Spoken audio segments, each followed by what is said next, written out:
Bien, pues como les estaba comentando, en esta primera sesión quiero iniciar estos primeros minutos haciendo una narración. Vamos a hacer, voy a platicarles dos historias de dos personajes importantes con fines de establecer un referente con el cual pueda yo hacer un diálogo de lo que expondré a continuación.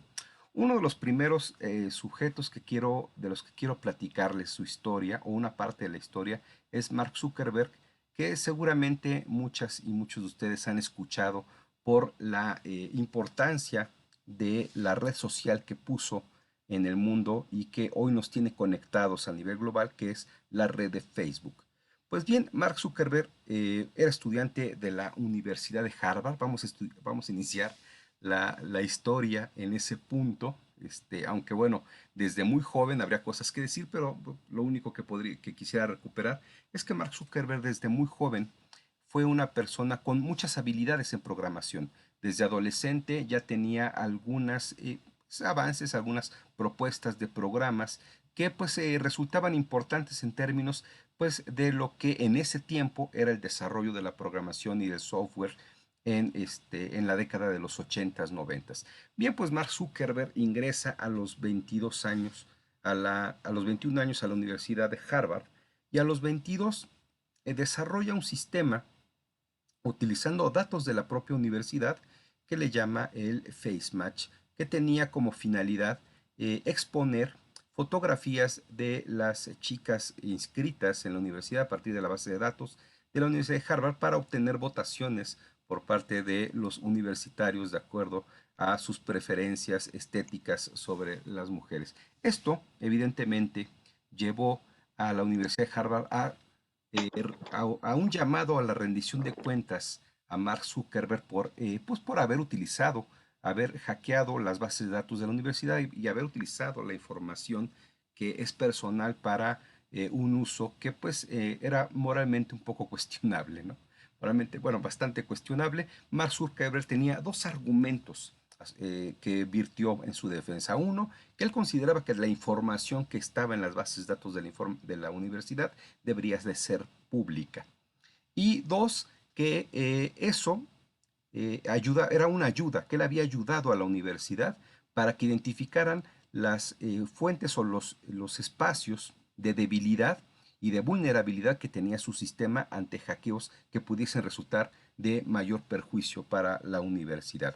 Bien, pues con estos argumentos, evidentemente, Mark Zuckerberg se confronta con las autoridades de la Universidad de Harvard, y bueno, se vuelve un poco una persona ya más separada, ¿no? De por sí, la persona de Mark Zuckerberg era como se le conoce como un nerd, pero no era una persona tan impopular. Algunas versiones de la historia narran que en realidad él hizo este sistema como una venganza hacia sus compañeras de la universidad, pero digamos que hasta ahí el elemento que quisiéramos recuperar es solamente el hecho de que entra en conflicto, ¿no?, con las autoridades de la universidad por haber realizado un acto de programación no autorizado que vulnera y que expone información privada de las bases de datos de la universidad. Bien, en ese momento Mark Zuckerberg junto con sus compañeros algunos, no, o sea, pocos, con algunos compañeros de su hermandad de la universidad, crean Facebook. Después estos compañeros lo van a demandar por argumentar que les robó la idea. Eso tampoco lo vamos a discutir en este momento, pero lo importante es que crean Facebook como una red social que conecta, que permite conectar a las personas en la Universidad de Harvard. En esta ocasión, solicitando a las personas que sean ellos quienes entreguen su información a esta red y no tomándola de las bases de datos de la Universidad de Facebook, haciendo un reto mayor, es decir, en realidad esta red social que inicia siendo una red para estudiantes de la Universidad de Harvard solamente, pues establece después de la confrontación con la universidad, pues Mark Zuckerberg lo que intenta es demostrar a la universidad que él podía hacer o que ellos podían hacer un sistema así sin la necesidad de hackear las bases de datos de la universidad y que podían tener éxito. Entonces, esta aspiración lo lleva a que en algún momento no solamente estudiantes de la Universidad de Harvard, sino de otras universidades en el estado de Nueva York, después de Estados Unidos, y bueno, la historia va creciendo, después del mundo se hace una red social de manera, con un crecimiento impresionante. Bien, en ese momento Mark Zuckerberg ya no asistía a clases a la universidad y es cuando conoce a Sean Park, que Sean Park fue el creador de Network, que fue el primer sistema de descarga de música digitalizada, ¿no? Es decir, antes solamente se podía comprar música en CDs en las tiendas. Bueno, pues el primer sistema de descarga lo inventó Sean Park, empresa que tuvo que cerrar porque tuvo que enfrentar una serie de demandas que la pusieron en quiebra por la cuestión de los derechos de autor de las personas que eran los autores de la música que él comercializaba en su plataforma. Bien, de todas maneras, Sean Park tenía muchas redes financieras y él busca bueno, se encuentra con Zuckerberg y hacen una alianza y él lo presenta con los dueños de una firma de promotores o de los que colocan, de una casa de bolsa, los que colocan acciones en, para cotizar en la bolsa de valores y hacen una emisión de bonos para Facebook, lo cual les permite obtener una fuente de financiamiento a través de accionistas que entregan el dinero a Facebook como parte, como compradores, o sea, compran una parte de la empresa de Facebook y entonces hacen un financiamiento importantísimo que les permitió crecer y hacer una red global. Cuando esto está sucediendo, la Universidad de Harvard le notifica su baja definitiva de la universidad, lo cual pues tampoco le afectó demasiado porque él ya había logrado o estaba logrando un crecimiento importante. Todavía no ganaba un peso. Esto es importante señalar que si bien hoy Mark Zuckerberg está dentro de la lista de los 10 millonarios más importantes del mundo, en ese tiempo todavía no ganaba un peso, pero ya tenía una empresa que estaba cotizando en bolsa y que estaba creciendo en valor bursátil, por lo menos, y después, evidentemente, empezó a crecer en generación de riqueza a través de la venta de publicidad en Facebook, que es lo que, bueno, ya todos conocemos cómo se maneja. Pues ahí termina la historia, es una historia en la cual una persona, lo que quiero destacar aquí es el hecho de que Zuckerberg, eh, junto con Sean Park, si no hubiese sido ese encuentro importante, no hubiese logrado desarrollar posiblemente una empresa a nivel global porque el financiamiento fue sustantivo, ¿no? El financiamiento a través de la colocación o de la bursatilización de la empresa. Y bueno, estos dos actores llevaron, y bueno, Zuckerberg en particular, llevaron a una idea innovadora, a crear una organización, una empresa multimillonaria que pues sí, revoluciona la forma en que nos relacionamos en la red de Internet y es un invento importante. Ahora quiero hablar de otra historia. Además, bueno, ya platicamos esta, quiero hablar de otro inventor importante, ¿no? Uno de los más importantes del mundo, inventores. No sé si científicos, pero sí uno de los principales inventores fue Thomas Alva Edison, un norteamericano que estudió en la Universidad de Cooper la ingeniería química, la carrera de ingeniería química. Y bueno, una vez que egresa, igual que Zuckerberg, a los 22 años ya había presentado su primera patente que consistía en un sistema de votación para la contabilización de los votos, pero después de esa patente generó una patente adicional que consistía en, era un sistema de contabilidad, algo así como una máquina sumadora, pero que permitía hacer la conciliación de diferentes, le llamaban tickets en ese tiempo, que eran como las acciones, los bonos de la bolsa de valores, que les servían para conciliar las cotizaciones que hacían las empresas que se dedicaban a la colocación de bonos financieros. Por ese invento le pagaron a Edison $42,000, que en 1870 $42,000 era, pues, no sé, como varios millones de pesos.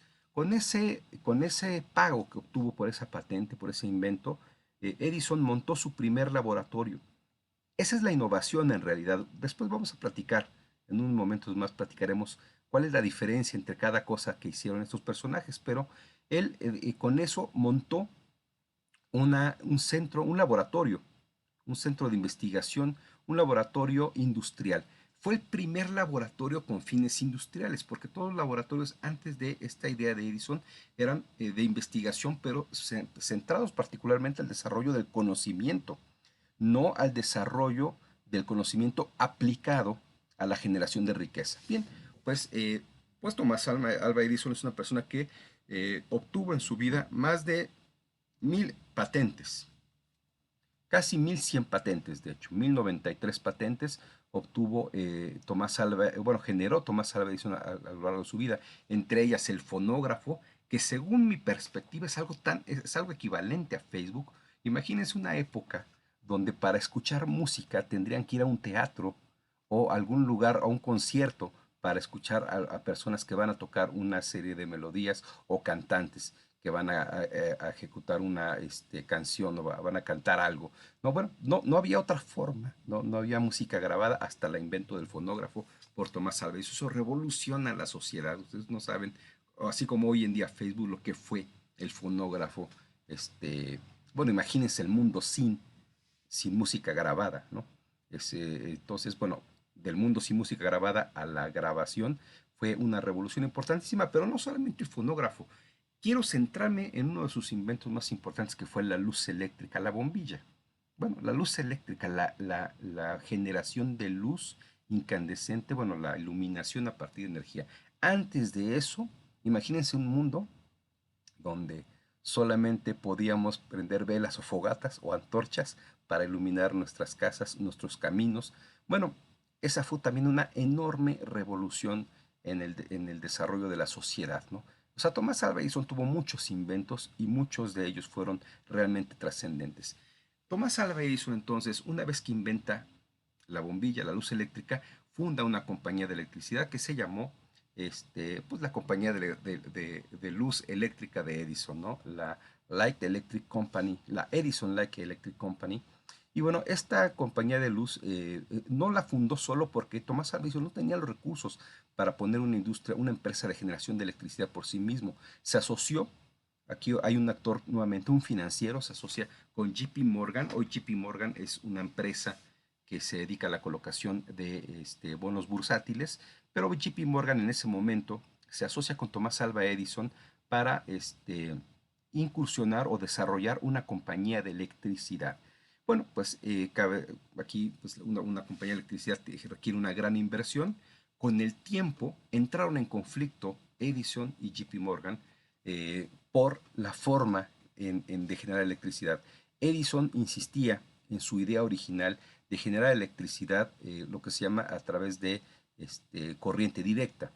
Y JP Morgan, por una cuestión financiera, era mucho más barato, pero más peligroso para los usuarios. Es decir, mucha gente en esos tiempos moría de electrocución, hoy también, pero en ese tiempo mucho más, porque no había las condiciones de desarrollo de seguridad que hoy tenemos. Pero las primeras desarrollos de electricidad, pues también eran una fuente de muerte muy importante.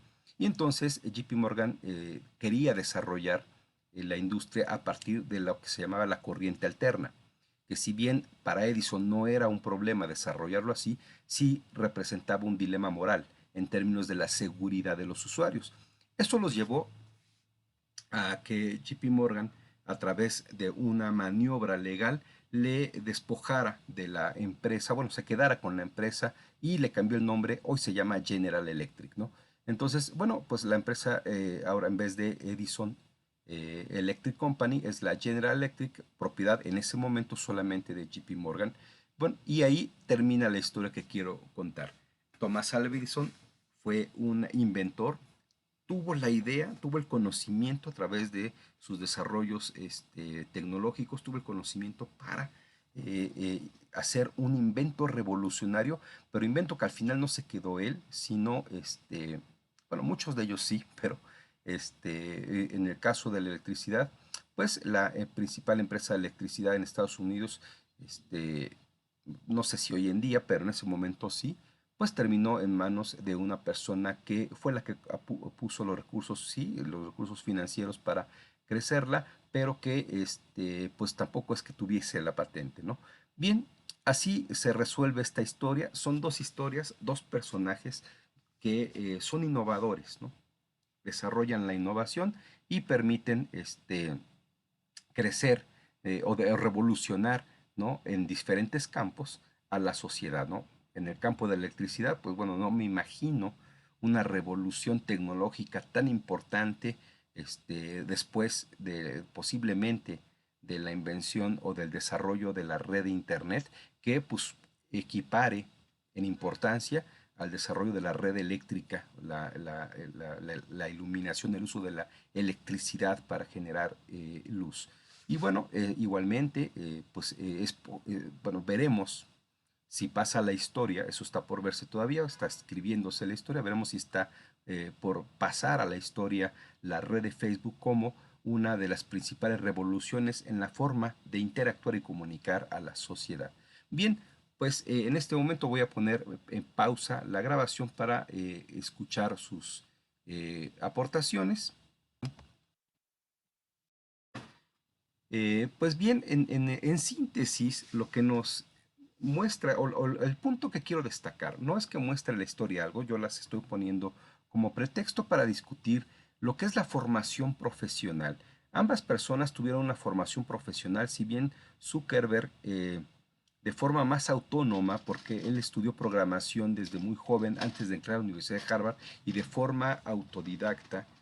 Y si bien no terminó la licenciatura, que lo dieron de baja de la Universidad de Harvard por la confrontación que tuvieron, o bueno, por muchas razones, pero pues principalmente esa fue la causa que lo llevó a salir. Pues lo que quiero destacar aquí es que ustedes, la mayoría de ustedes por lo menos, han tenido una experiencia educativa hasta la educación media superior, pero esta educación media superior se diferencia de la educación superior en que tiene la función finalmente de integrarlos socialmente, es decir, de construir una base de conocimientos que les permitan integrarse a la sociedad, es decir, reconocer pues las funciones de los diferentes, la forma de la organización social, de las autoridades, ¿no? Es decir, de la forma en que las diferentes personas o actores deben interactuar, ¿no? Cuando llegan a un lugar saben cómo comportarse, conocen las reglas básicas de convivencia, conocen los conocimientos generales que nos permiten tener una identidad cultural con la sociedad, es decir, cuando hablamos de la gravedad, cuando hablamos de los procesos químicos, cuando hablamos de la historia universal relevante o de la historia de México, pues compartimos una serie de información, de conocimiento y de reflexión que nos permiten construir una identidad como mexicanos, como personas y como humanidad, ¿no? Todo eso es la función social que cubre la educación hasta la educación media superior. En algunos casos, la educación media superior tiene salidas colaterales de formación técnica que tiene que ver con una formación para el trabajo, es decir, que además de esta función de convertirlos en personas que tengan habilidades sociales para relacionarse socialmente, para poder desarrollarse en la sociedad, pues en alguna medida identificar las rutas de éxito, de conflicto, de fracaso, ¿no? Todo eso pues es lo que aprenden, ¿no? En la educación media superior y algunas veces, en la mayoría de los bachilleratos mexicanos, hay una salida técnica que les da ciertas habilidades o competencias laborales específicas, ¿no? Que pues cada uno, pues dependiendo de qué bachillerato y qué salida técnica tomó, pues se diferencia, ¿no? La universidad, en cambio, y quiero señalar aquí que pues ustedes y yo los que estamos aquí en este Zoom, somos de una élite social, no porque seamos mejores, sino porque somos de los pocos que tenemos acceso a la educación superior. Solamente el 16% del planeta tiene estudios superiores en el mundo. Ustedes forman parte de ese pequeño grupo que si bien, pues si lo multiplicamos por los millones que representa el 16% de la población mundial, pues somos bastantes, pero en realidad no muchas personas llegan o tienen esta posibilidad, este privilegio de pertenecer, de realizar estudios superiores, pero persigue un fin distinto. Es decir, ya no nos vamos a dedicar a desarrollar habilidades, competencias y conocimientos para insertarse socialmente y desarrollarse como personas y construir una identidad como humanidad y tener discernimiento sobre hacia dónde vamos y qué hacemos en este planeta como sociedad. Eso ya, en teoría, ya lo habrán hecho o cubierto en la educación básica y media superior. Lo que van a desarrollar en la educación superior es un conjunto de habilidades que les permitirán ser profesionales. ¿Y qué significa ser un profesional en la vida? Pues bueno, un profesional es aquel que puede resolver un problema, ¿no? Es decir, cuando tienen un problema de salud, que les duele la espalda o el estómago, ustedes no van con su vecino, ¿no? Con alguien que tiene educación media superior. Bueno, algunos sí, o van con el médico brujo, pero bueno, los que tienen mayor eh, eh, pues, posibilidad de resolver su problema de salud, pues son los que acuden con un especialista, con un profesional de la salud. Si van con un médico y entonces les hace un diagnóstico a partir de lo que puede observar de su enfermedad y les da una solución. Es decir, cuando les da un tratamiento, decir, a ver, aquí está tu receta, esa es la solución. Les hace un diagnóstico y les propone una solución. Ese médico tiene habilidades sociales diferentes a las de ustedes, claro que no, posiblemente hasta menos, dependiendo de la persona, ¿no? Es decir, pero es una persona que, al igual que todos, tiene la misma capacidad que han tenido ustedes por la educación básica y media superior para entender el mundo, entender a la sociedad y saber cómo dirigirse, relacionarse y tener una identidad propia, ¿no? Y una identidad grupal en cuanto a país, mundo, etcétera, ¿no? Bien, es lo mismo, solo que es un profesional de la salud, ¿no? Es decir, esa es la diferencia, que puede ser mucha o poca, dependiendo, pero es una diferencia, ¿no? Claro, entre profesionales también nos diferenciamos. Hay profesionales de la construcción, ¿no? Si yo quiero construir un puente, pues no voy con el médico, ¿no? No tiene ese perfil profesional, tiene un perfil profesional diferente. Entonces yo necesito a alguien que tenga el perfil profesional de la construcción. Entonces si yo quiero construir un puente, acudo con un ingeniero civil y él es el profesional correcto, él me puede resolver ese problema. Entonces un profesional es aquel que puede resolver un problema social de manera mucho más adecuada, ¿no? Fíjense bien, el caso de Tomás Alva Edison resolvió un problema de la sociedad, el problema de la iluminación, de la luz, ¿no? Y lo resolvió profesionalmente, ¿no? O sea, tuvo el diagnóstico, aquí hay una necesidad social, ¿no? ¿Cómo se puede resolver? ¿Cuál es la necesidad que voy a atender? ¿Cómo la resuelvo? Y propongo una solución, porque tengo el conocimiento específico de ese campo. Lo mismo pasó con Mark Zuckerberg, ¿no? Mark Zuckerberg, cuando digamos, hubiera fracasado si lo que propone no resuelve un problema social, un problema o una necesidad de comunicación mucho más ágil es lo que propuso, una necesidad una solución para la comunicación y la interacción social de forma más eficiente a la que estábamos practicando antes de que existieran las redes sociales. Eso es lo que nos presentó Mark Zuckerberg y eso es lo que por eso tuvo éxito, ¿no? Y lo hizo de manera profesional, es decir, otros pudieron haber tenido la idea y de fondo, ese es el punto por el cual Mark Zuckerberg o la defensa de Mark Zuckerberg, aunque en realidad él no fue a juicio, prefirió pagarles unos millones ahí a sus amigos o ex amigos antes de irse a juicio, entonces ya no supimos si su argumento hubiese tenido mucho sentido o hubiese fracasado legalmente, pero pues su argumento principalmente era que, pues bueno, una cosa es tener la idea y otra cosa es hacerla. Es decir, si tuvieron la idea, pero no hicieron Facebook, ¿no? Ese es un poco el argumento. Entonces, bueno, pues evidentemente una cosa es tener la idea del puente y otra cosa es pues tener las capacidades profesionales para lograr hacer el puente. Entonces, un profesional es alguien, y eso es lo que van a aprender en la universidad. Esa es la formación que obtiene la universidad. No los hace, por lo tanto, mejores ciudadanos, simplemente los hace profesionales, ¿no? Evidentemente hay quien es más profesional. Y aquí la discusión es, pues, ¿quién es más profesional? ¿Tomás Alva Edison o Mark Zuckerberg? Pues aquí en esta discusión yo diría que Tomás Alva Edison. ¿Por qué Tomás Alva Edison? Porque él tiene más de 1000 patentes. Él resolvió muchos más problemas de la sociedad que Mark Zuckerberg, porque solo resuelve uno importante, ¿no? Veremos si Mark Zuckerberg pasa a la historia en el siguiente siglo, sabremos, bueno, ya muchos no estaremos ahí, pero sabremos si Mark Zuckerberg está en la lista de los grandes inventores de la humanidad junto con Thomas Edison, que él sí está y estará, ¿no? En esa lista. Eh, pues bueno, esa es la forma, entonces lo profesional tiene que ver con el método que trabajamos, ¿no? Es decir, un médico tiene una serie de conceptos, conocimientos, teorías que pone en juego para entender una realidad particular que los demás, que no son profesionales de la salud, no entendemos de la misma manera, ¿no? Yo entiendo que me duele la cabeza y nada más, ¿no? El médico tiene una teoría que le permite entender las diferentes causas por las cuales me puede doler la cabeza y las diferentes soluciones eficaces para ese problema, ¿no? Tiene un conocimiento específico, eso es lo que lo hace profesional. Pues eso es lo que esperamos que hagamos en la universidad. Bien, voy a poner pausa nuevamente para a establecer un nuevo momento de diálogo. Bien, bueno, pues les quiero comentar pues los resultados, algunos resultados de la encuesta. La contestaron 22 personas, que ya es la mayoría del grupo.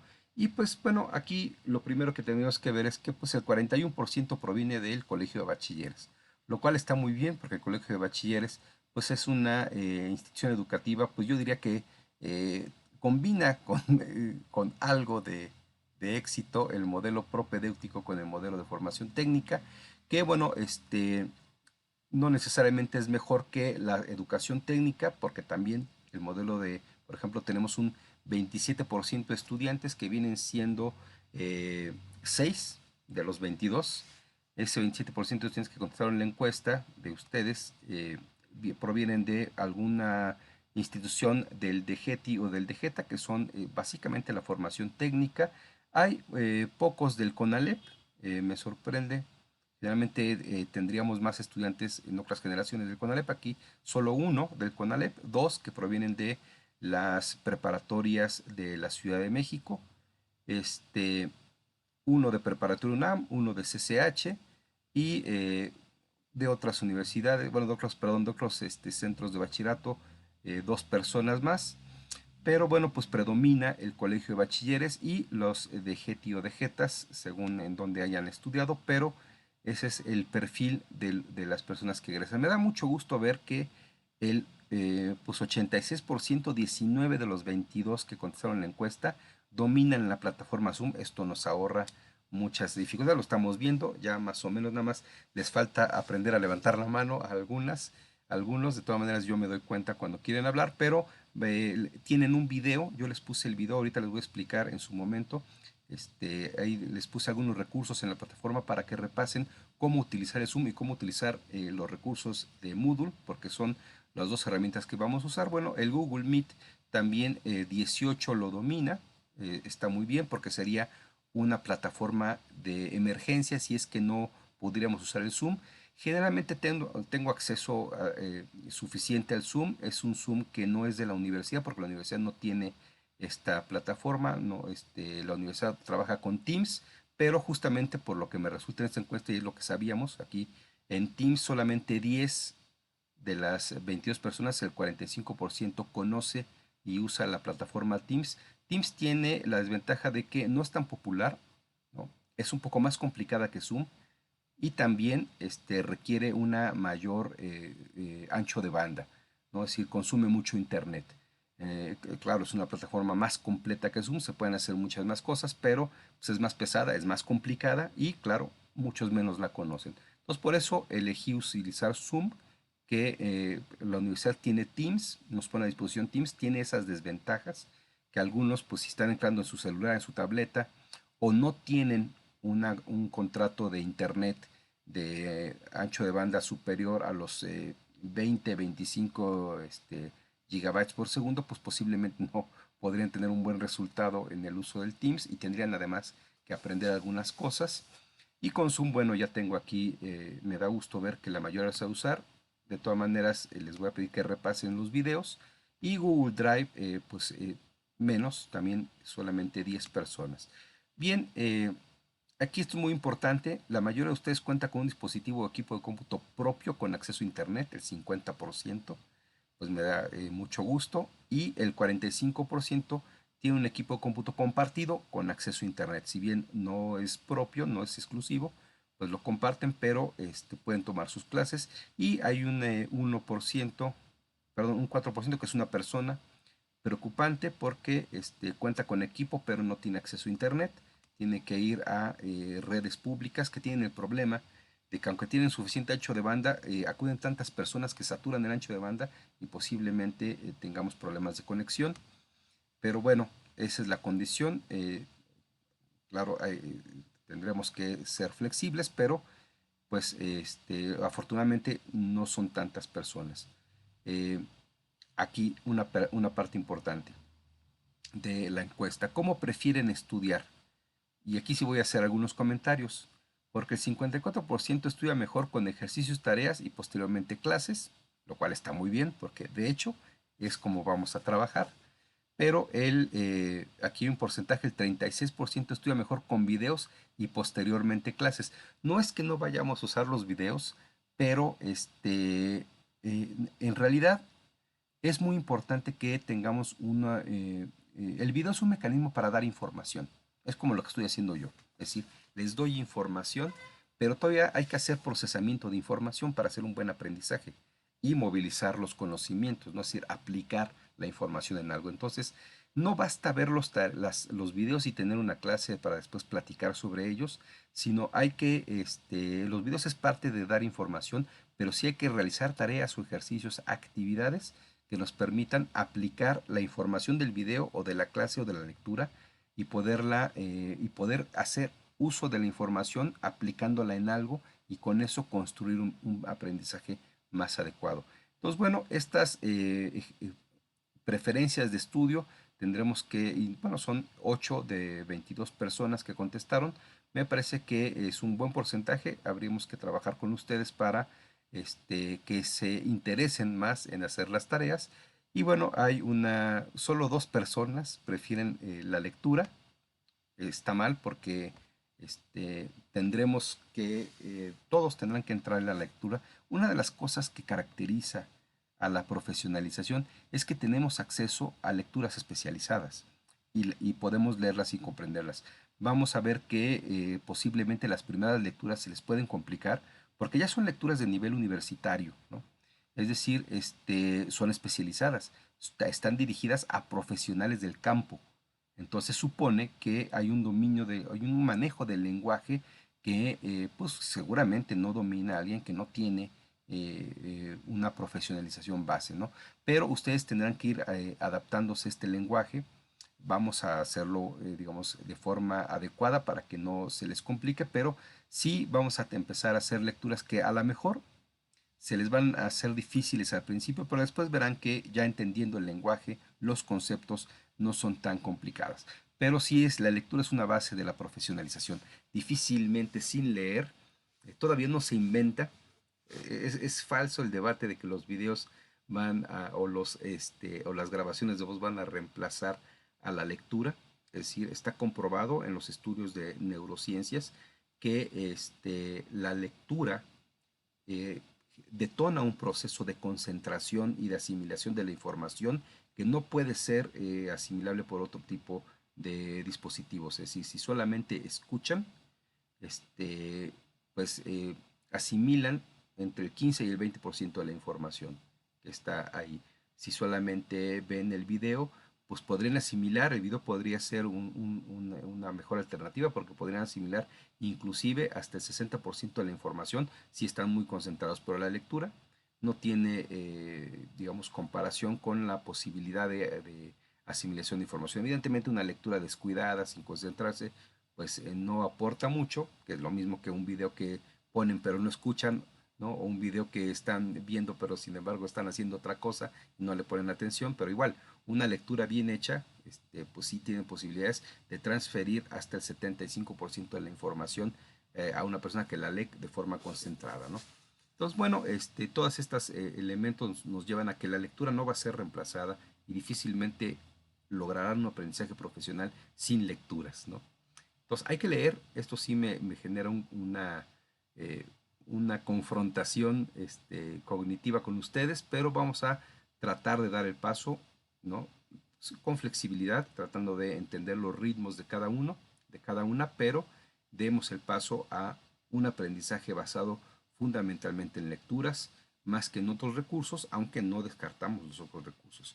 Bien, un dato importante, si tienen un espacio adecuado para estudiar, También, buena noticia, el 68%, 15 de 22 lo tienen, ¿no? Tienen una, perdón, no, el 68% no lo tiene, pero se adecúa, ¿no? Y el solamente 6 de 22, el 27% tiene un espacio privado para estudiar. Es importante que si no tienen un espacio privado personal, tomen acuerdos familiares. Ahorita vamos a platicar un poquito de eso para que se respete el espacio y el tiempo de estudio. Ahora, sus horarios de estudio están definidos. Aquí sí, el 14 de 22, 63%, pues tienen definidos sus espacios de estudio, sus tiempos, más que sus espacios, sus tiempos de estudio, y el 22%, 5 personas de 22, deben encontrar el tiempo, ¿no? Eso no es buena noticia. Vamos a ver qué podemos hacer. Ahorita vamos a tener una charla de eso. Y el 3% dice que a veces no se respetan sus tiempos, ¿no? De estudio. Eso hay que irlo trabajando, ¿no? Bien, y finalmente, pues un dato, además de los conocimientos sobre temas de teoría de la evolución, que me da gusto ver buenos resultados. La mayoría tiene buenas nociones. El bachillerato les dio buenas nociones, a pesar de todo, sobre los conceptos básicos de la organización. Los haremos profesionales, pero qué bueno que partimos de una buena base. Y bueno, la mayoría de ustedes, esto lo vamos a poner a prueba. La mayoría de ustedes consideran que sus aprendizajes de educación media superior fueron adecuados. Solamente 2 personas sobresalientes consideran que son sobresalientes y una persona insuficientes. Y también consideran 15 de 22 que tuvieron buenos profesores en educación media superior, 31% regulares, nadie tuvo malos profesores, eso me sorprende, pero pues está bien, qué bueno, eso también lo vamos a poner a prueba no en ese curso, en su licenciatura, pero espero que así sea. Me parece que entonces pues tenemos un grupo que tiene altísimas posibilidades de éxito en esta materia y en general en la licenciatura. Bien, hecho ese comentario, ahora les quiero hacer una presentación, entonces voy a compartirles una presentación de PowerPoint para hacer una reflexión sobre algunos de los temas que acabo de mencionar, que tienen que ver con las preguntas de esta encuesta, que los que no la han contestado les pido que la contesten. Sí me da información, bueno, de todo esto que estoy comentando es información que me es muy útil para poder organizar las actividades y dirigir y pues hacer una estrategia de aprendizaje de acuerdo a las características del grupo con base en lo que estamos haciendo. Ahora, esta semana, aunque ya estamos en miércoles, pero esta semana es importante que hagamos dos cosas. Uno, una integración del grupo. Por eso les estoy pidiendo que la primera actividad no tiene valor para su calificación, pero sí es obligatoria. Hagan un breve video. Ya si no pueden, vamos a caminar en esas restricciones. Primero intentemos el video. Si no pueden hacerlo, una grabación y ya la último recurso es hagan un texto. Pero tratemos de hacer el video porque se trata de reconocernos. Entonces, también nos reconocemos, somos seres humanos, cognitivamente el cerebro está conectado a ciertas prioridades de reconocimiento y nosotros es claro que las personas podemos adquirir más confianza a otros si les podemos ver las caras, ¿no? Cuando no vemos los rostros, hay restricciones cognitivas, no es que seamos malas personas, hay restricciones cognitivas a la apertura de la convivencia y la interacción con personas que no les vemos el rostro. Entonces es importante intentar el video y hagamos un video donde ahí vienen digamos, las instrucciones en la plataforma de Moodle y ahí ustedes podrán ver que los estoy pidiendo que hagan un video donde describan pues algunas cuestiones sobre su personalidad, ¿no? Qué cosas les gustan, qué intereses tienen y también que nos digan, nos comenten por qué están en la licenciatura en Administración Educativa, por qué se inscribieron o por qué se registraron en esta licenciatura y en esta universidad. Con esto vamos a permitir que nos reconozcamos entre el grupo, ¿no? Porque de otra forma estaríamos trabajando con un grupo con personas que no se conocen. Esa es una de las limitantes de la virtualidad. A nivel presencial ustedes llegan al salón, ven personas, empiezan a platicar, conviven, pero eso en la virtualidad es mucho más complicado, por eso también el chat yo les invito a que lo usen, digo, no de forma desmedida, no pongan cadenas de oraciones y cosas así, que no tengan que ver con el curso, pero sí las opiniones sobre las actividades, preguntas, y si alguien pregunta algo y el profesor no alcanza a contestarlo, ustedes tienen la respuesta, contesten a sus compañeros. Es decir, el grupo es para que lo usemos, para que interactuemos y construyamos una red de interacción que nos permita construir confianza entre ustedes y por lo tanto generar un ambiente de cooperación para el aprendizaje, ¿no? Ese es el propósito de este grupo y de esta actividad, que es la de presentación a través de un video. Y en segundo lugar, ese es el primer propósito de esta semana, generar una interacción virtual. Y el segundo es reconocer algunas necesidades para el aprendizaje en línea, lo cual voy a platicar ahorita mismo. Bien, eh, ¿cómo estudiar en línea? La mayoría de ustedes pues ya tienen alguna experiencia porque pues seguramente terminaron su bachillerato pues a través de plataformas como esta, ¿no? Algunas estrategias en línea y ya tienen alguna experiencia de cómo estudiar, tuvieron éxito porque están aquí, terminaron el bachillerato y ya se inscribieron en la universidad. De cualquier manera, la experiencia no ha sido del todo ordenada y organizada, ¿no? Es decir, la verdad es que la pandemia nos agarró pues, de improviso, no estábamos preparados. La universidad y las instituciones de educación media superior no estaban preparadas, no tenían los recursos, las plataformas y ni la formación docente adecuada para dirigir aprendizaje en línea y sin embargo lo hicimos. Entonces, bueno, yo quiero hacer algunas recomendaciones para ustedes para que puedan mejorar la probabilidad de éxito y la eficacia de sus aprendizajes. Uno, hay que planificar el tiempo. Si no tenemos un plan y lo llevamos a cabo, pues no vamos a lograr las cosas, ¿no? Esto es algo que aprenderán, es parte de la profesionalización de un administrador educativo. La planificación es uno de los ejes nodales de la actividad profesional de un administrador, pero más allá de que aprenderán profesionalmente la planificación, pues hacer un plan significa organizar los recursos que tenemos para poder obtener un resultado que necesitamos. Ustedes necesitan tiempo para estudiar, necesitan hacer actividades, a realizar lecturas, ver videos, repasar las clases, necesitan realizar las actividades y todo eso les va a consumir algo de tiempo. No piensen o no esperen como no profesionales, ¿no? Como los no profesionales que en algún momento del día van a encontrar el tiempo. No es una actividad, es decir, si ustedes toman en serio su formación universitaria, tienen que dedicarle un tiempo exclusivo, darle prioridad en su vida. ¿Cuánto tiempo le vas a dedicar a estudiar, además de tomar las clases? ¿No?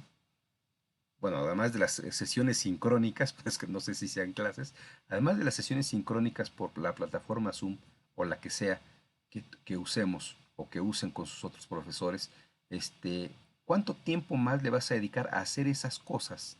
Las actividades que te están dando, las lecturas, los recursos de aprendizaje que te están proponiendo para procurar tu propia formación profesional.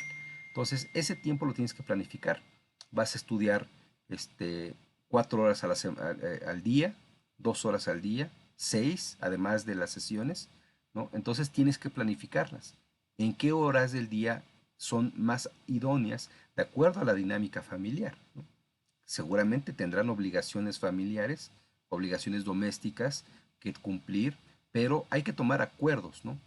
Fíjense bien, cuando ustedes iban al bachillerato presencial, ustedes salían de su casa, tomaban el autobús y llegaban al bachillerato y estaban tomando su clase y difícilmente, o sea, era muy poco probable que llegara su mamá y decirle, oye, dejaste tu traste sucio, regrésate a lavarlo, ¿no? Pues posiblemente a alguien le pasó, pero no es común, es algo que saldría de lógica, ¿no? Pues así debe de ser también en la virtualidad, ¿no? Es decir, el tiempo que planificamos y dedicamos al estudio es para estudiar. Hay que tomar acuerdos con la familia, ¿no? Es decir, por favor, esa es mi hora de estudio y por favor respétala. Si hay algo que haya hecho mal en mis obligaciones domésticas, por favor, es cuando termine, es como cuando regreso de la escuela, ¿no? Tú no me puedes decir cuando estoy en la escuela se te olvidó lavar este traste o tender tu cama, sino hasta que regreso y entonces lo hago, ¿no? Bueno, así mismo, así bueno, si por alguna razón no acomodé algo, Entonces, espera que termine mi hora de estudio y me lo exiges y lo cumplimos, ¿no? Evidentemente también tiene que ver con la responsabilidad de cada uno. En la medida que ustedes cumplan de manera responsable con sus obligaciones, pues también menos probable es que tengan este tipo de conflictos. Pero hay que tomar acuerdos, ¿no? El acuerdo es que si se van a tomar en serio y si su familia toma en serio, o las personas con las que conviven, toman en serio su formación profesional, deben respetar el tiempo que han planificado para el estudio. También respetar los espacios para estudiar. Si no tienen un espacio adecuado, no van a poder estudiar. Libre de distracciones. Un espacio adecuado no es donde están viendo la televisión, aunque no la estén viendo ustedes. No es un espacio adecuado.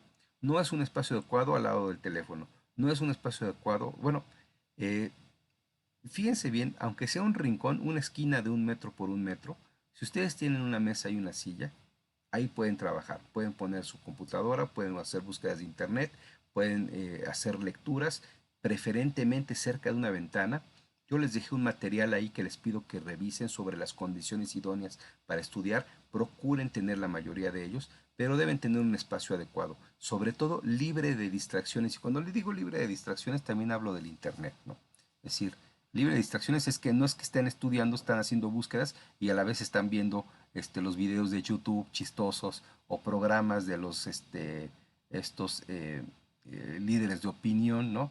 Influencers, ¿no? Que también les gusta. Bueno, dediquen el tiempo de estudio a estudiar y ya una vez que acaben, ahora sí métanse al Facebook a los chismes o vean sus programas de influencers o lo que quieran hacer en internet adicional que no es el desarrollo, su formación profesional. Bueno, ya lo dije, deben tomar acuerdos de convivencia y deben investigar, aprovechar la web semántica. En la web, en la internet, pueden encontrar una importantísima cantidad de información sobre su formación profesional. Ustedes se sorprenderían de lo que hoy en día podemos encontrar si buscamos y si sabemos dónde buscar. ¿Por qué? Pues porque pues, bueno, hay una gran cantidad de documentos. Lo importante es saber elegir cuáles son importantes, ¿no? Porque ya se producen tantos documentos que cualquiera puede opinar de lo que sea, ¿no? Y hoy en día cualquiera opina de administración, aunque no sepa administración, ¿no? Cualquiera opina de política, aunque no haya estudiado ciencia política, ¿no? Cualquiera, hay opiniones de, bueno, hay que desaparecer el INE y todo el mundo opina como si tuvieran un fundamento, ¿no? Hay que evitar esas opiniones y leer solamente aquellos documentos que están fundados, que tienen una base profesional. Leamos a los profesionales del campo, no leamos a cualquier persona. Y dentro de los profesionales del campo hay que elegir a aquellos que no construyen posverdades. Vamos a ver lo que es la posverdad, que es muy peligrosa. Hoy en día existe el concepto de la posverdad. Aquí está una definición de Jordi Ibáñez, que obtuve del libro La Era de la Posverdad. Y bueno, más allá de lo que se señala, la posverdad es una manipulación. Fíjense bien, nosotros podemos tomar un hecho de la realidad y hacer una interpretación del hecho en la cual nosotros provoquemos una reacción emocional en las personas. Está comprobado, y eso también por la neurobiología nos comprueba que nosotros tomamos decisiones, nuestras conductas están influenciadas más por las emociones que por la razón. Somos menos racionales de lo que queremos reconocer. Y eso es siempre, ¿no? De hecho, una de las características de la formación profesional de un científico es justamente vencer todo. O sea, es cuando ya un científico se puede llamar científico, es cuando ha desarrollado una competencia que le permite sobreponer la razón a la emoción en el 90% de sus pensamientos. Pero muy pocas personas tenemos pensamiento científico en realidad, ¿no? Ojalá ustedes lo desarrollen. Pero entonces cada vez que tengan una reacción, un pensamiento, tienen que preguntarse, ¿estoy actuando con base en un razonamiento que construí o simplemente es una reacción con base en lo que estoy sintiendo? Puedo sentir coraje, puedo sentir felicidad, pero ¿reaccioné con base en lo que siento o es una reacción basada en un razonamiento, ¿no? Pero bueno, por esa cuestión de la naturaleza humana es que existe la posverdad, ¿no? Es decir, es una manipulación. La posverdad es una construcción posterior, por eso se llama posverdad, Es una construcción posterior de los hechos de la realidad que se fundamenta en los hechos de la realidad, pero que presenta una realidad ya construida a partir de o tratando de provocar una emoción más que haciendo una explicación objetiva de los hechos, ¿no? Fíjense bien, este, por ejemplo, ¿no? Acaba de pasar una consulta ciudadana que si bien es un hecho histórico en la sociedad mexicana porque pues, es la primera consulta organizada, ya sé que alguien va a decir, no, fue la del aeropuerto, no, no es cierto. La del aeropuerto la organizó el gobierno, ¿no? Es la primera consulta objetiva, organizada por un organismo autónomo que nos permite obtener, bueno, que permite recoger la opinión de las personas sobre un asunto público. Y ojalá la primera de muchas, ¿no? Es un hecho histórico por eso, ¿no? Ustedes no me van a creer, porque la mayoría de ustedes son muy jóvenes, algunas personas sí se acordarán, pero pues en la década de los noventas hacia atrás, ¿no? No hace tantos años, en 1994 todavía, este, el Instituto Electoral era una organización del gobierno. Al director del Instituto Electoral lo nombraba el secretario de Gobernación y lo removía el secretario de Gobernación a voluntad, ¿no? Bueno, la última elección, justamente esa elección, la última elección de ese tipo fue la del 88, justamente la famosa elección que Cuauhtémoc Cárdenas denuncia o señala, eso no sabemos qué pasó, porque justamente cuando el gobierno organiza las cosas solamente nos da a conocer al público aquellas cosas que le conviene. Entonces, según el gobierno, pues fue una elección limpia, según Cuauhtémoc Cárdenas, le robaron la elección, fue una elección fraudulenta, fue cuando ganó Salinas de Gortari y Cuauhtémoc Cárdenas contendió de forma muy cerrada, pero no ganó. Y esa famosa elección, pues, bueno, uno de los actores que hoy en día son polémicos y están en el gobierno y por algo han de estar, Manuel Bartlett era el secretario de Gobernación, él es el que dirigió la elección que supuestamente fue robada o fraudulenta y que perjudicó a Cuauhtémoc Cárdenas, quien posiblemente pues, debió ser el presidente en vez de Carlos Salinas, si se hubiera respetado el voto, ¿no? Entonces, bueno, ustedes no van a creer, pero pues así eran las elecciones, el gobierno organizaba su elección, ¿no? Y decir, bueno, pues qué cosa era esa, pues cómo que, o sea, pues obviamente pues ganaba el que el gobierno quería que ganara, ¿no? O sea, no habría mucho más que decir, ¿no? El no, 9 de 10 veces ganaba el que el gobierno quería que ganara. Son las elecciones que no importaban, pues sí, pues, tal vez ganaban otros, ¿no? Pero bueno, generalmente pues el gobierno ganaba todo. Bueno, después hubo una reforma electoral, sí detonada por una serie de movimientos sociales después del fraude del 88 o de lo que se llamó el fraude del 88, que como les digo, pues es que la verdad no se sabe porque pues no hay información de eso y no se va a revelar porque pues el único que sabe qué pasó fue Manuel Bartlett y no nos los va a decir, ¿no? Ojalá lo dijera algún día, pues no creo que lo diga, ¿no? Y otros, ¿no? Que estaban ahí, pues no nos lo van a decir. Entonces, bueno, pues la verdad, quién sabe qué pasó, pero bueno, a partir de esa inconformidad hubo movimientos sociales y se reformó el Instituto Electoral y ya tenemos un Instituto Electoral autónomo. Es decir, por mucho que al presidente le caigan gordos, y por ejemplo, este sexenio es así, ¿no? Y qué bueno que es así, porque entonces no se ayudan. Por mucho que al presidente le caiga, o a cualquiera de los poderes, ¿no? A la Suprema Corte o a la Cámara de Diputados, le caigan gordos los consejeros electorales, los que dirigen el Instituto Electoral, no los pueden correr, ¿no? Ni tampoco los nombran ellos, no pueden poner a sus amigos, ¿no? Y posiblemente es lo que más enojo les da, ¿no? Que pues yo quisiera que mis amigos estuvieran, pues no están y no van a estar y así debe ser. Eso es importante, ¿no? Porque entonces quien organiza las elecciones no hace el trabajo a modo, a gusto de sus jefes. Eso era antes, ¿no? Del 94 hacia atrás, pues sí, Manuel Bartlett pues hacía la elección con base a lo que su jefe le indicaba, ¿no? El presidente de ese tiempo. Pero ahora pues las elecciones se organizan. Entonces yo por eso digo que es la primera, ¿no? No fue el aeropuerto. Bueno, ya hecho este preámbulo, bueno, hubo una elección. Ese es un hecho, ¿no? Ahora, ¿hay posverdad? Pues sí, hay mucha posverdad. Ese es el punto. Porque se manipula emocionalmente a las personas, ¿no? Es decir, los hechos son, bueno, pues ahí hay una elección. El tema era relevante, pues el tema era si se enjuiciaba a los actores del pasado, a los actores políticos del pasado. Esa era la consulta. Generó poco interés, pues sí, porque nada más fue el 7% del padrón electoral a votar. Generó poco interés, ¿no? Y el tema era ese, ¿no? Yo no sé si es relevante o no, pues ese era el tema. Ahora, esos son los datos objetivos, pero la posverdad es decir que como fue pocas personas a votar, entonces la elección fracasó. La elección, la pregunta era irrelevante, ¿no? La pregunta estaba manipulada, ¿no? Bueno, esa ya es la posverdad. Le están apostando a generarte una emoción. Lo único que se puede decir es que fue poca gente, ¿no? Si el tema era relevante o no, pues esa es una cosa que requeriría un análisis objetivo distinto. Pero también existe la otra posverdad, fíjense bien. También existe la posverdad de que fue un éxito, ¿no? De que la gente que fue a votar fue la gente que no se dejó manipular por los medios de comunicación. La gente que fue a votar fue la gente que es inteligente, ¿no? La gente que le gusta la democracia, ¿no? Bueno, esa es otra posverdad que también apuesta a emociones, ¿no?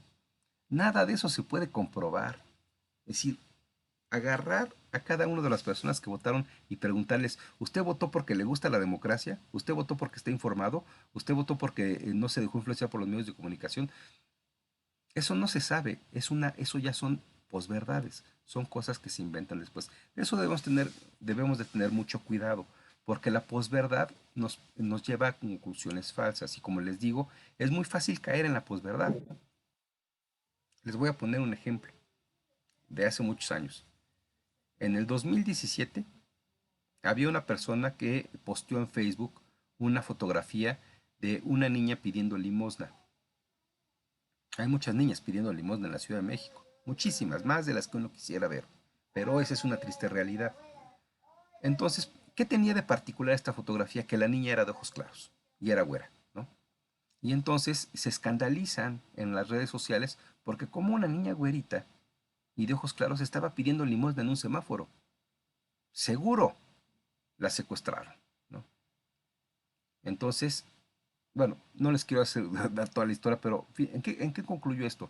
Las autoridades de la Ciudad de México, influenciadas por las opiniones de las redes sociales, fueron a detener a la señora que estaba en ese semáforo pidiendo limosna con sus hijos y la metieron a la cárcel. Claro, después le tuvieron que pedir perdón, pero la metieron a la cárcel. ¿Por qué? Por el probable delito de secuestro de infantes. La niña sí era su hija, que fuera güera y que ella fuera morena, pues bueno, así es la vida, ¿no? A veces los morenos, la señora morena se enamoró no sé, tuvo un hijo con alguien güero y la niña se resultó así, ¿no? Ya, así es la historia, ¿no?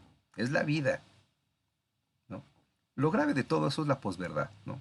Es decir, los hechos concretos, lo que sí es verdad, ¿no? Los hechos fundantes. Había una niña en un semáforo pidiendo limosna y la niña no era morena como el 90% de los pobres. No, bueno, es un dato. Eso no quiere decir que la hayan secuestrado, ¿cierto? Bueno, pero la posverdad es, esa niña fue secuestrada y la están obligando a pedir limosna. Está basada en datos de la realidad, está basado en datos de la realidad, pero la construcción de la verdad posterior es subjetiva y es falsa además, ¿no? No tiene nada que ver con los hechos. O sea, la niña no fue secuestrada, no tiene nada que ver con los hechos, ¿no? Pero la gente emocionalmente responde, ¿no? Y aquí además algo grave, ¿no? Pues responde emocionalmente porque pues vivimos en una ciudad profundamente racista, ¿no? Porque a nadie le hubiera llamado la atención si la niña hubiera sido morena, profundamente, o sea, fue el racismo el que construyó esa posverdad, ¿no? Los güeros no deben pedir limosna, ¿qué pasó? ¿En qué mundo vivimos, no? Esa fue la reacción emocional de la mayoría de las personas, inclusive los morenos, ¿no? Qué mal, pero somos profundamente racistas. Los morenos somos racistas también, ¿no? Hay morenos que discriminan a los otros morenos y solamente les dan privilegios a los que son güeros, ¿no? Bueno, eso también es síndrome de Malinche, ¿no? Bien, bueno, ahí está. Esa es la posverdad. No caigamos en la posverdad. Tratemos, cuando buscamos información en la red, buscamos información no de cualquier fuente. Busquemos información de personas profesionales. Investiguemos quién está publicando. ¿Y qué dice? ¿Qué perfil tiene? ¿Estudió? ¿Cuáles son sus antecedentes? ¿Qué investigaciones ha realizado? ¿Por qué puede, qué autoridad intelectual tiene para decir lo que está diciendo? ¿No? Yo sé que les encantan los influencers porque pues, a los influencers les gusta el chisme, pero ¿estudiaron? ¿Y qué estudiaron? ¿Qué investigaciones han realizado? Entonces, juzguen con bases objetivas las opiniones que leen y escuchan.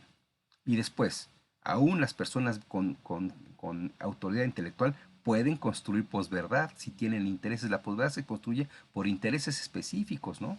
Es decir, al gobierno le interesa, tiene un interés particular en convencer a la población de que, pues ahora sí, de que van a salvar a México, ¿no? O sea, si tú estás con López Obrador, bueno, y con el gobierno mexicano, no, pues estás por buen camino porque pues ahí vamos a acabar con la pobreza, la corrupción. Bueno, ¿y por qué está Manuel Bartlett contigo? No, pues ya sé, ya lo perdonamos, ¿no? Oye, ¿y por qué? Bueno, queremos acabar con la corrupción y punto, ¿no? Y te quieren convencer con discursos de posverdad, emocionalizante, ¿no? Y te hacen enojar justamente, pues yo creo que la consulta tenía mucho de posverdad, ¿no? Te hacen enojar, mira, mira cómo todos los demás eran corruptos menos yo, ¿no? Y te generan, construyen el odio hacia personas que son diferentes, ¿no? La clase media es aspiracionista, ¿no? Los fifís, ¿no? ¿Quién es fifí? No, pues entonces él es malvado, ¿no? Él es tranza, ¿no? Porque es fifí, ¿no? Es decir, construyen emociones en ti. Si tú notas un discurso que lejos de darte información, está intentando manipularte emocionalmente, despertar una emoción en ti para favorecer una posición política, ideológica, económica de alguien o de algún grupo, es posverdad y mejor no la utilices. Vete a los hechos fundantes, ¿no?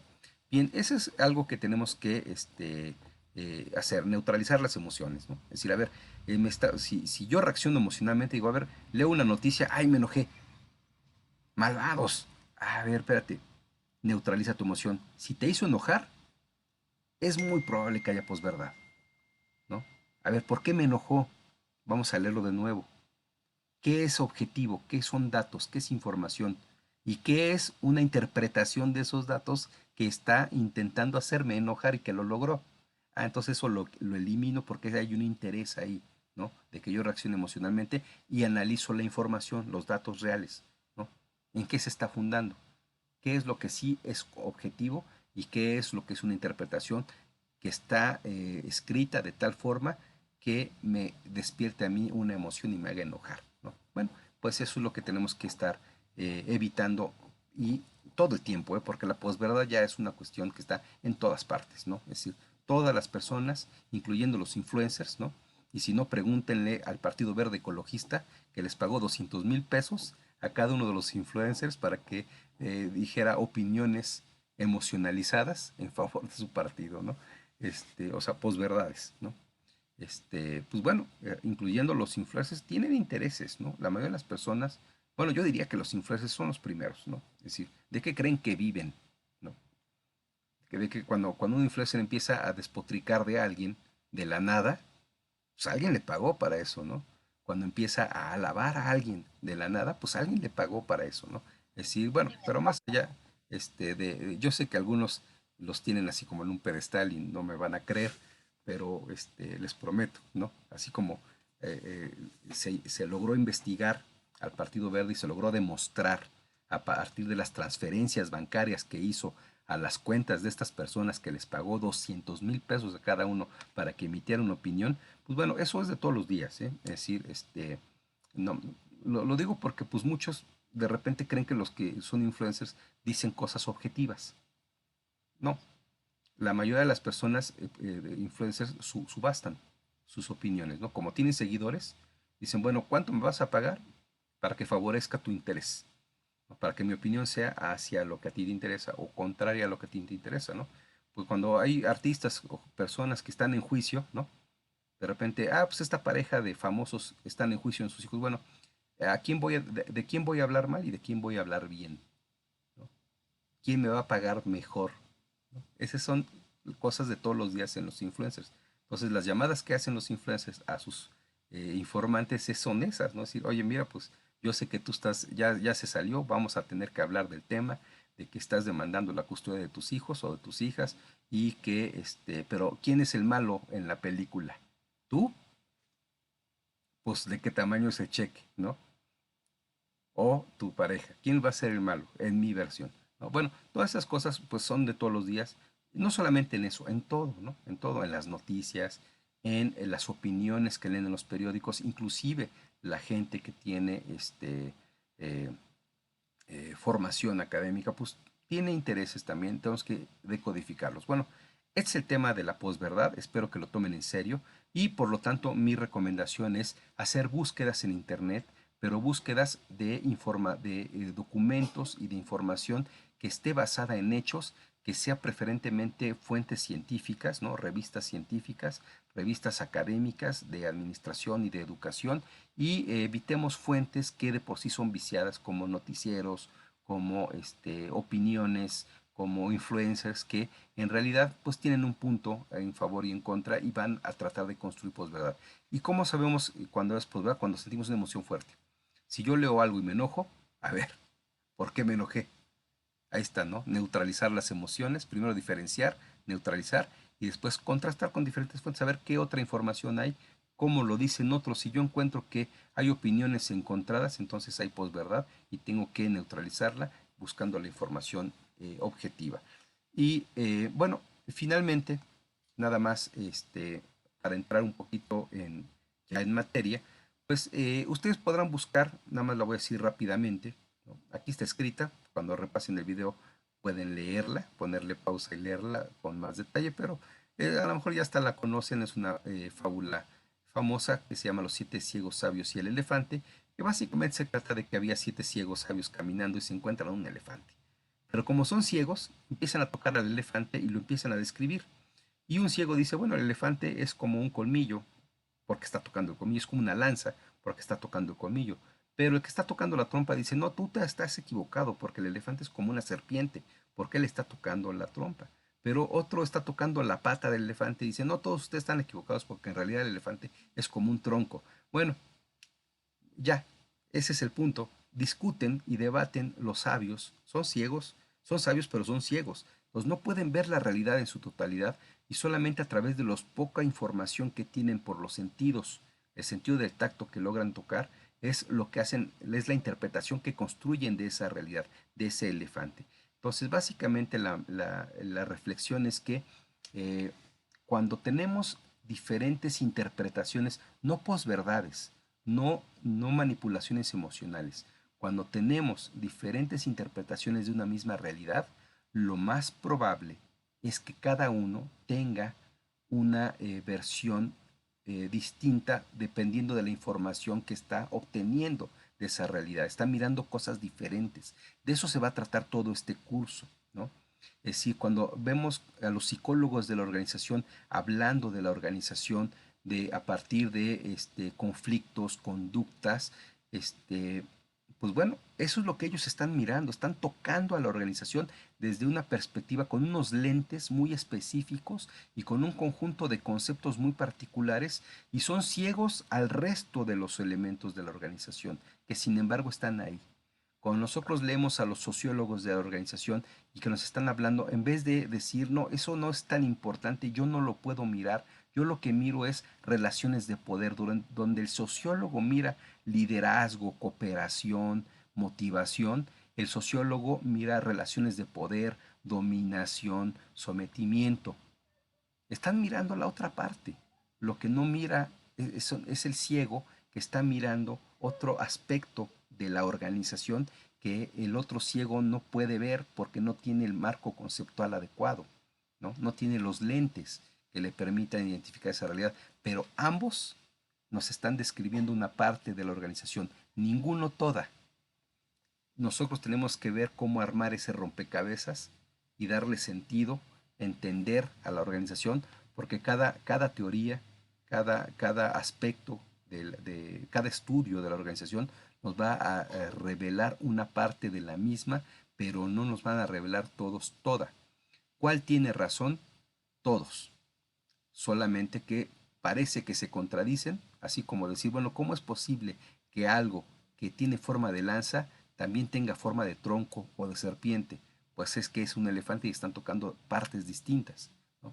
Lo mismo en la organización. Alguien dirá, bueno, ¿cómo es posible que la organización, que una organización que se describe a través de relaciones de liderazgo, de motivación, de trabajo en equipo, al mismo tiempo tenga relaciones de dominación y de poder, de sometimiento de unos sobre otros? Bueno, es que es la misma organización, pero están mirando partes distintas de la organización. No están mirando los mismos conceptos ni las mismas conductas. No es que se contradigan, ambas cosas están presentes. Todo sucede al mismo tiempo, además, ¿no? No es que una cosa suceda en un momento y en otro momento otra. No es que una persona esté integrada y motivada para trabajar en equipo en un momento y en otro momento se someta a una estructura de dominación. Pasa al mismo tiempo. Está en la estructura de dominación, pero a la vez es sujeto de motivación y trabajo en equipo, ¿no? En la misma organización. Los que tengan experiencia laboral podrán ir construyendo estas cosas que estoy diciendo y que diremos con más detalle, con muchos más conceptos en su momento, pero bueno, ustedes pueden vivir, tratar de recordar sus vivencias en ámbitos laborales específicos y se darán cuenta que sí, sí tenía un jefe que les daba órdenes y al mismo tiempo construían equipos de trabajo para sacar proyectos que los motivaban, ¿no? Y todo sucedía al mismo tiempo, ¿no? No es que una cosa fuera más importante que otra, todo sucede, ¿no? En la organización.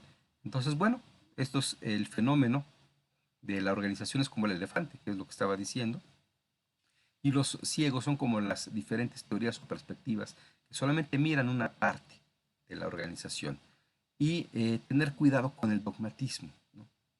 Es decir, eso de que de repente hay que leer un solo libro, no, nada más hay que leer El Capital de Marx y eso ya los demás son libros que dicen mentiras. Bueno, pues leer un solo libro es limitado, es dogmático, ¿no? ¿Por qué? Pues porque esas teorías, todas las teorías de la organización nos van a permitir tener un reflejo de la realidad, pero nunca la realidad con claridad. Es como la esfera.